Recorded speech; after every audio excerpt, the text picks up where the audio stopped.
Indonesia adalah negara yang kaya akan keberagaman.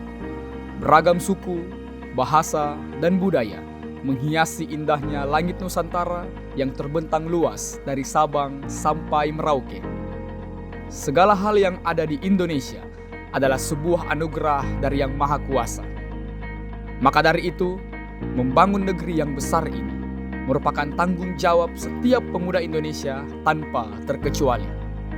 Ada begitu banyak nilai dan prinsip yang harus diterapkan dalam membangun negeri ini.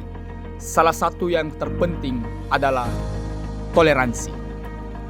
Toleransi tidak hanya tentang menghargai perbedaan, tetapi lebih daripada itu, bertoleransi berarti siap menerima dan merengkuh perbedaan, bersatu dalam keberagaman, dan bergotong royong untuk membangun dan memajukan negeri tanpa ada lagi tembok raksasa yang memisahkan relasi antar umat manusia.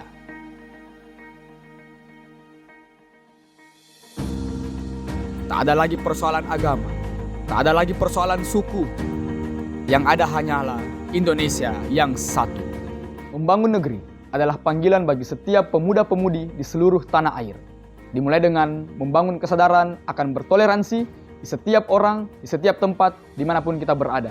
Kesadaran akan bertoleransi harus selalu disuarakan dan diimplementasikan. Kita mungkin berbeda, tapi bukan berarti kita tak bisa bersama. Kita dapat bersatu dengan bertoleransi. Ayo kita membangun negeri ini dengan bertoleransi. Salam Indonesia, merdeka!